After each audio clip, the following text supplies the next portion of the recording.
supposed to be there. At least that's where you've been for a while. Alright, I'm bringing you with me on some stuff today, and before we do anything, I know the audio on this is going to suck, and so if that's going to bother you, you can just stop watching this video. I dropped this camera a little while ago, and it messed up the audio jack, which sucks, and so the first thing I actually need to do today is order a new camera. I've been procrastinating it, but this just kind of pushes it over the edge, so now it's worth it to do it, so let's do that. I've heard great things about the G85. It's going to be smaller, which will make it easier to carry around. It'll shoot in 4K, so it should be better for you guys too.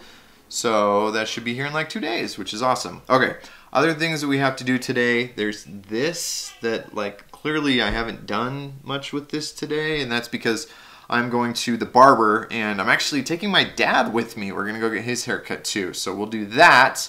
And then the other errand that I have to run has to do with my shoes. So let me show you what's going on with those. See that?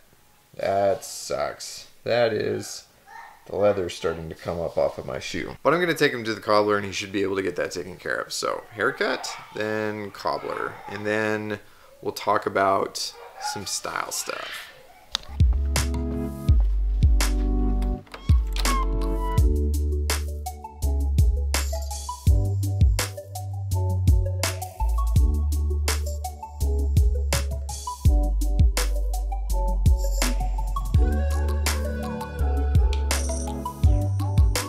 So for the last 15 years at least, I've had the same barber at Great Clips that I go in with a 4 and she trims it up, and I usually cut it a little bit shorter during the summer because I'm pretty active. Yeah. I bike and run. And then you gotta take care of it.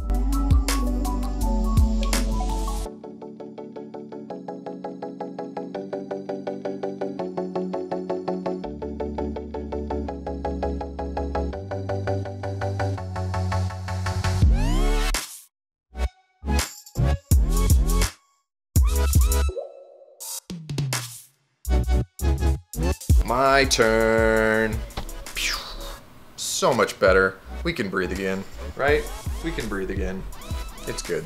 All right, next stop is to get the shoes taken care of. I'm just dropping them off today. That usually takes a little while, but since I'm going to be gone camping all week next week, this is the perfect time to do it. Also, it is 95 degrees outside right now, and the AC compressor on my car is out, and so this drive, ugh. It is miserable. In fact, my phone died. Like, it was doing like the whole like it's too hot to work kind of thing. Hey, how are you? Great, how are you doing? Good. I have... Yeah, I can glue it for you now unless you want them to shine them up. You tell me. You can leave them and you can glue it and shine it, or I can just glue it for you. You can just glue it for me and I can be done? Yes. Yeah, that's even easier, because I do not mind shining my shoes. All right. Okay, well that was a pleasant surprise. She just glued it for me right then and there. Normally if I let them keep it a little bit longer, they'll shine it, but now that I live so far away, that's not worth the drive, so that was awesome, especially because she didn't even charge me anything to do it. So obviously you buy some product to support the business with your money anyway, right? Okay, it is hot. Let's go home. I hate this!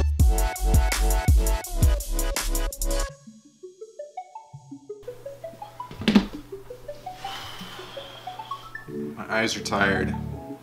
I don't know why I'm telling you that, but my eyes are tired. Okay, I want to talk to you guys just real quick about a simple concept that I think is missed a lot when it comes to anything related to the style world. And it's related to this idea of good versus bad. And I get the paradigm because there are plenty of contexts in which good versus bad makes sense. I mean, you think about like your morals. There is such thing as good and bad. But man, when it comes to clothing, there's no such thing. And the way that is a much better way of thinking about anything when it comes to your clothing is I just want you to think about effective versus ineffective. And it's a simple paradigm shift, but it's one that can really make a big difference, because when we think about things in the terms of like good and bad, then all of a sudden, not only is there emotion invested into it, but there's even identity invested into it. We don't want to be seen as somebody who does anything bad, even if that's the way that we dress.